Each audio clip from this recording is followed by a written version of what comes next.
Poisson, bonjour à toutes et bonjour à tous. J'espère que vous allez très bien et je suis ravie de vous retrouver pour cette nouvelle vidéo qui arrive un petit peu tard, j'en suis désolée, et dans laquelle nous allons parler des énergies pour le mois de décembre 2024. Donc tout d'abord, merci beaucoup pour votre compréhension et puis votre bienveillance. Merci surtout pour votre présence, pour tous vos soutiens. Merci de tout mon cœur. Et merci également de toujours garder le recul nécessaire, la lucidité nécessaire pour, par rapport à mes lectures, puisque ma proposition, vous le savez, c'est plutôt une proposition avec ce support qui est particulièrement inspirant, que sont les cartes de tarot, mais une proposition pour vous aider peut-être à réfléchir, à questionner et à améliorer des situations dans lesquelles vous êtes en train d'expérimenter certaines émotions ou certaines difficultés, pourquoi pas. Donc merci de tout cœur pour ça. On va commencer. On va parler tout d'abord des arcades majeures de votre tirage.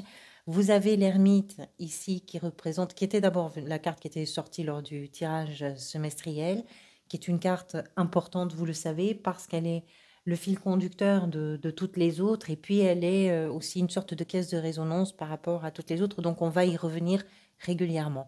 Vous avez l'impératrice ici dans l'état d'esprit, en arcane majeur le diable dans la position de ce que vous désirez le plus, peut-être évidemment, l'empereur dans la position de ce qui va peut-être venir vous aider, et en arcane majeur, j'ai fait le tour. Des bâtons, des épées, des deniers, des coupes, tous les arcanes mineurs sont représentés dans votre tirage.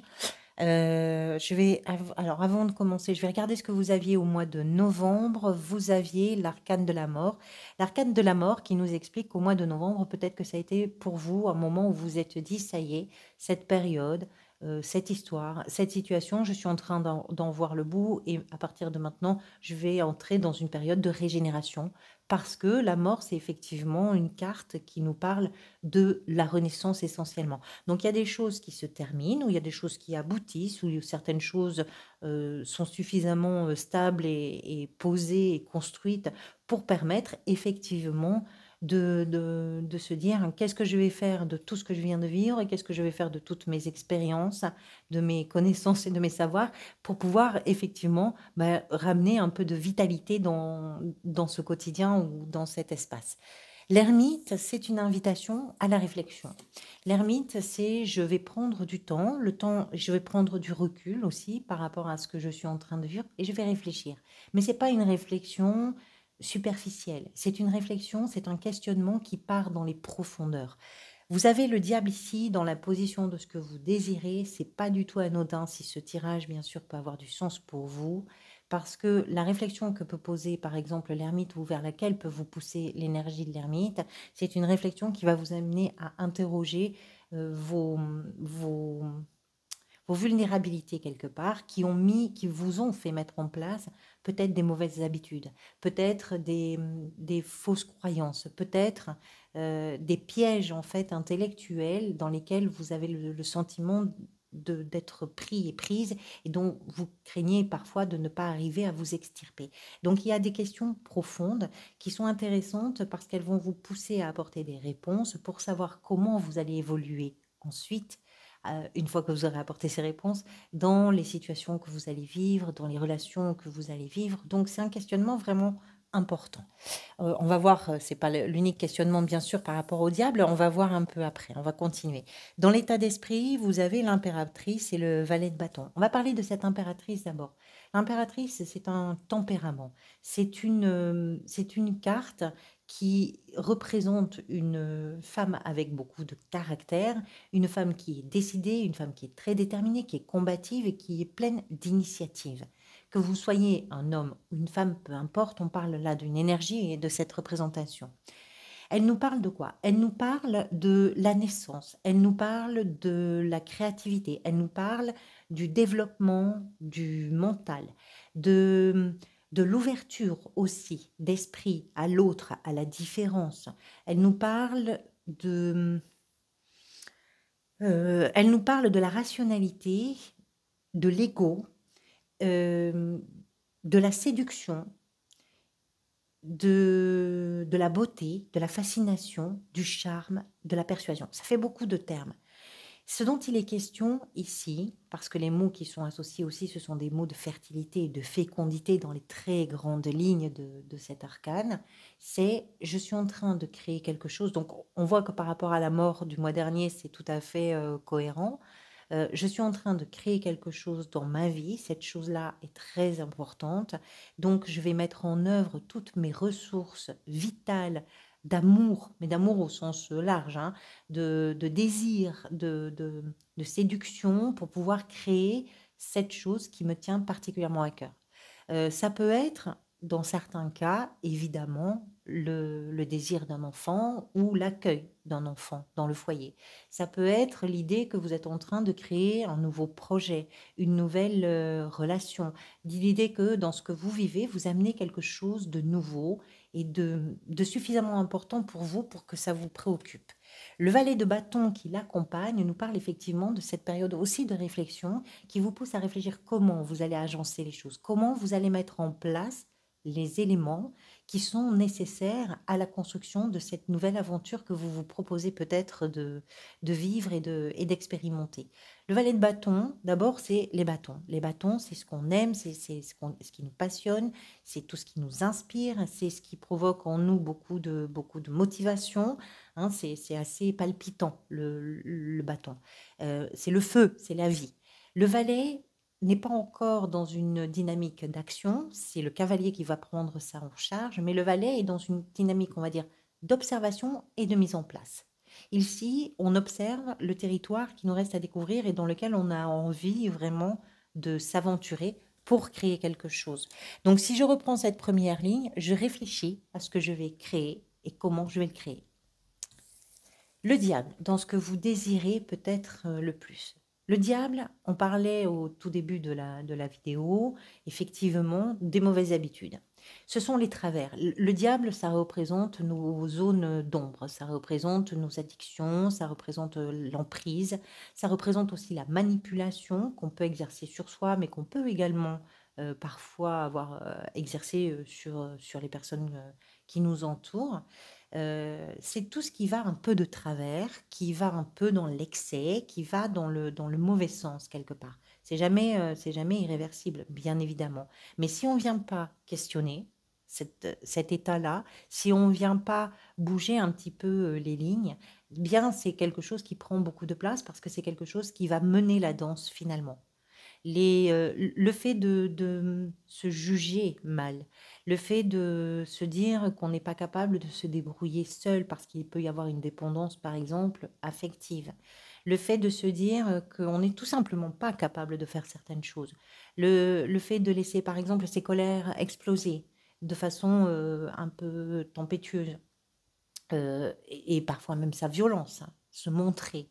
Tout ça, ce sont des choses peut-être que vous allez questionner, parce que tout ça vous plombe. Le diable, c'est vraiment, quand je dis que c'est la zone d'ombre, c'est ça. Alors, c'est pas que ça. C'est pas que ça, et c'est ce qui est intéressant aussi avec cette carte, c'est que c'est très malin. Il y a beaucoup d'intelligence et l'intelligence, on la retrouve ici dans l'état d'esprit. Il y a beaucoup d'intelligence, et c'est pour ça d'ailleurs que c'est toujours compliqué, parce que les choses ont été construites avec beaucoup de finesse, avec beaucoup d'intelligence. Les pièges qu'on a mis en place fonctionnent parce qu'ils ont été bien ficelés quelque part. Ce sont vos pièges, hein, personne ne les a construits à votre place. Mais, ou voilà, mienne par exemple, mes pièges, c'est moi qui les ai construits. Mais ce que je veux dire, c'est que l'intelligence, ça peut être aussi un atout. Parce que dans ce que vous désirez, effectivement, c'est peut-être aussi vous servir de cette capacité à réfléchir les choses pour vous permettre de déverrouiller les cadenas qui ont été scellés. Ce qui peut venir vous aider, c'est représenté ici par la 2 d'épée et l'empereur. Je dirais, les deux cartes ont sauté en même temps, donc je les ai gardées. Je dirais que c'est faire un choix judicieux par rapport à ce que vous avez, vous, envie de construire. L'empereur construit, bâtit.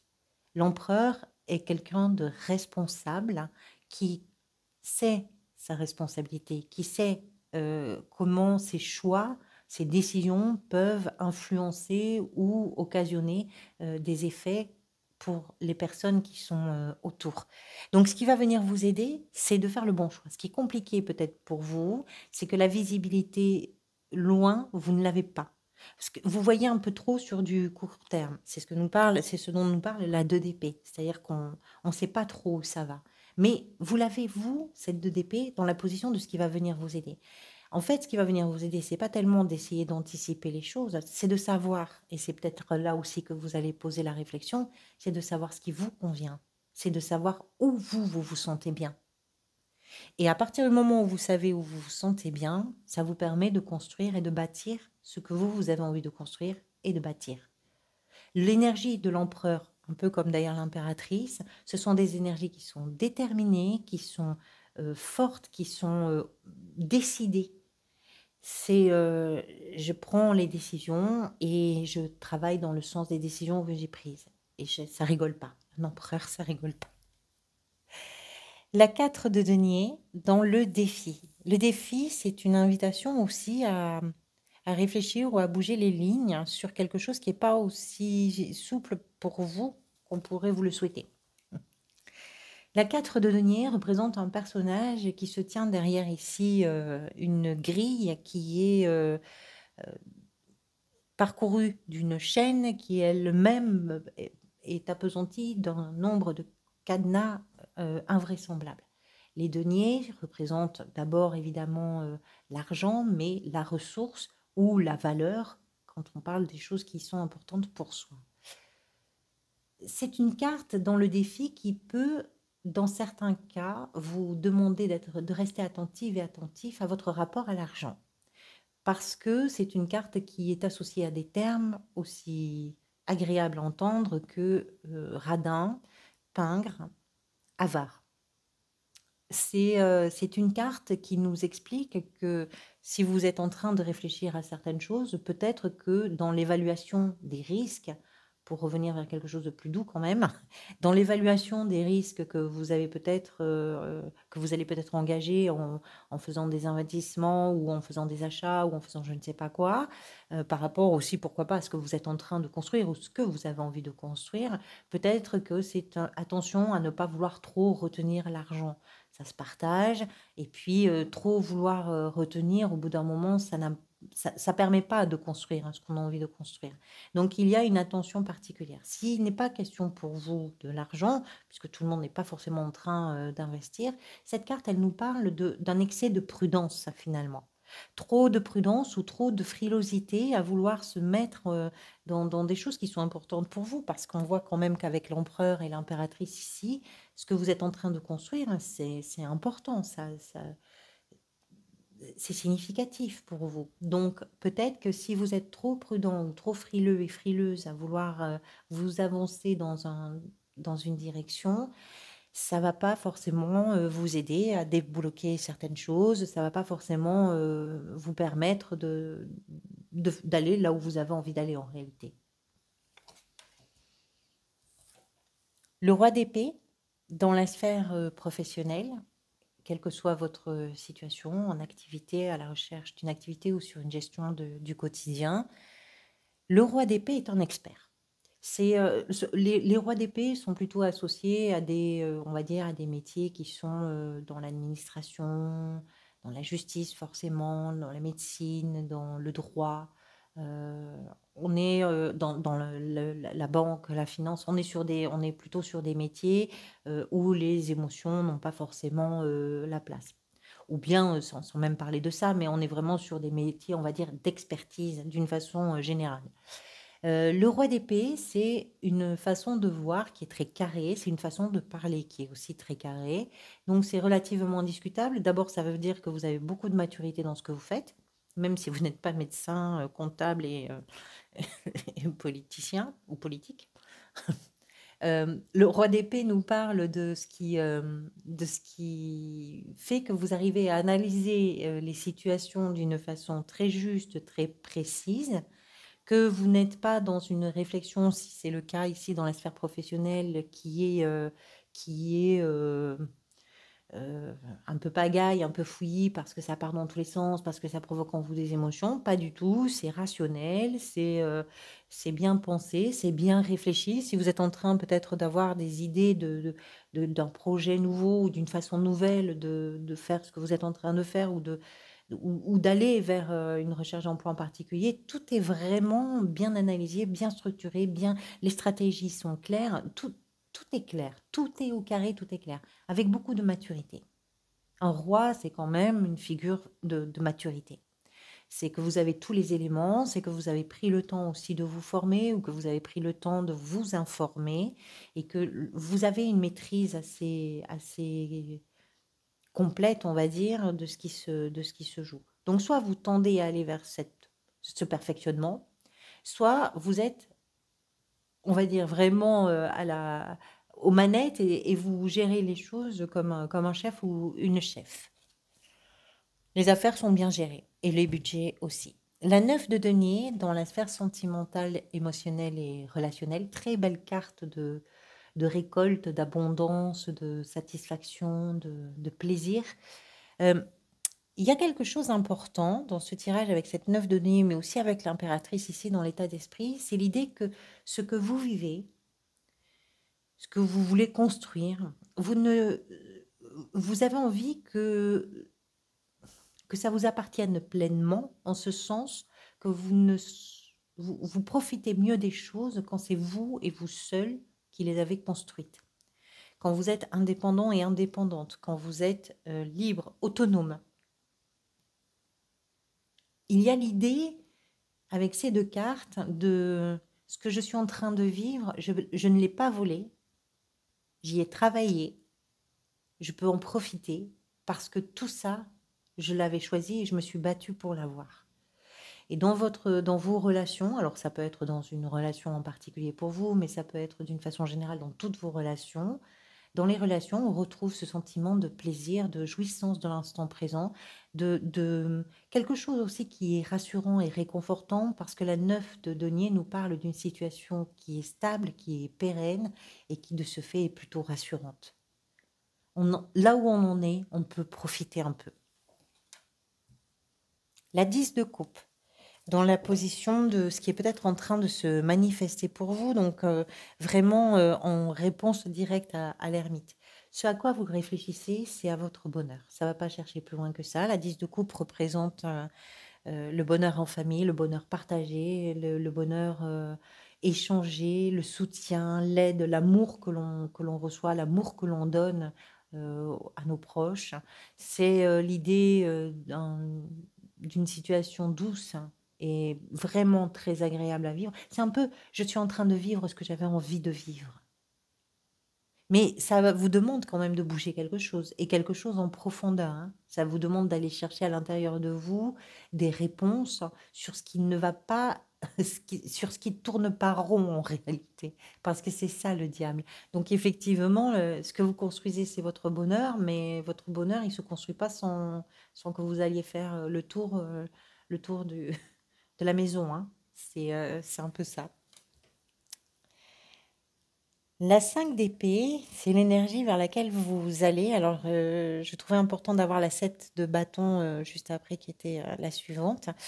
Pourquoi c'est important? La 5 d'épée, d'abord, comme toutes les 5, nous parle d'une instabilité. C'est une situation qui est stérile, c'est une situation qui n'amène rien, parce que la 5 d'épée, ce sont des discussions, ce sont des conflits, pas des grands conflits, mais ce sont des disputes, ce sont des moments où on veut avoir le dernier mot, où on a envie de faire mal avec les mots, mais on n'en sort pas grandi. On en sort d'autant moins grandi que si on se réfère à ça, ce qui est peut-être important pour vous, dans les conflits ou dans les discussions un peu animées, c'est l'idée que vous avez le sentiment de devoir vous faire entendre, parce que ce que vous voulez faire valoir, ce sont vos arguments. Ce que vous voulez faire comprendre, c'est que quand vous vous battez, c'est qu'il y a des raisons. Alors, personne ne va forcément remettre en question ça. Peut-être aussi qu'il est important de pouvoir entendre les points de vue des autres, les commentaires des autres.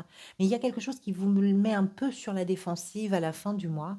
On verra évidemment pourquoi au mois de janvier. Alors, je vais faire le tirage pour l'extension.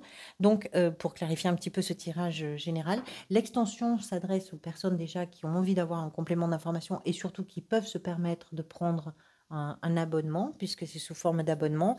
Vous pouvez y accéder par le bouton rejoindre de la page d'accueil ou bien par le lien que je vous mets dans le descriptif de cette vidéo. Vous cliquez dessus. C'est un abonnement. Alors, je vous rassure qu'il n'est pas du tout engageant. C'est-à-dire que si vous le souscrivez aujourd'hui et que vous le laissez courir, il sera reconduit automatiquement dans un mois. C'est 3 euros par mois. Vous avez accès à votre extension, mais aussi aux extensions de tous les autres signes, bien sûr. Et puis, vous pouvez surtout arrêter cet abonnement quand vous le souhaitez et le reprendre quand vous le souhaitez. Vous n'êtes pas obligé de le conserver. Alors, on va clarifier donc ce tirage. On va voir déjà avec l'état d'esprit quelles sont les cartes qui vont venir compléter l'état d'esprit. Vous avez la 3 de bâton. Vous êtes vraiment tourné vers l'avenir.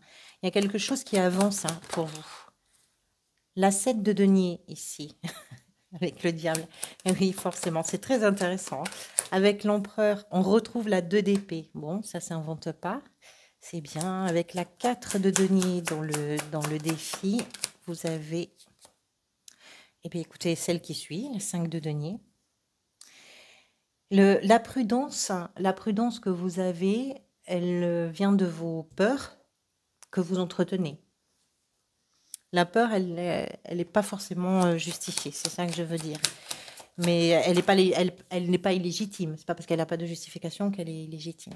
L'empereur, on retrouve l'empereur, mais décidément, ces deux figures dans la sphère professionnelle, autant vous dire que vous prenez les choses en main de façon ferme.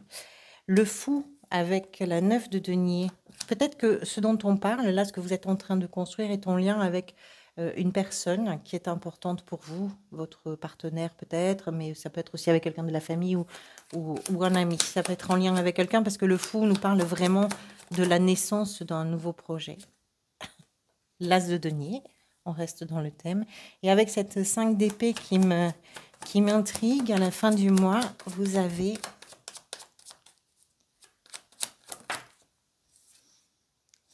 la 10 de denier. Très bien. Le magicien.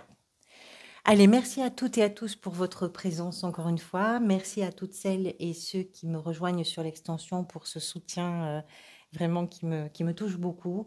Prenez soin de vous. Je vous retrouve dans une dizaine de jours, je pense au plus tard, pour les lectures du premier semestre de l'année 2025. Donc, merci pour toute votre patience. Merci pour tout. À très vite.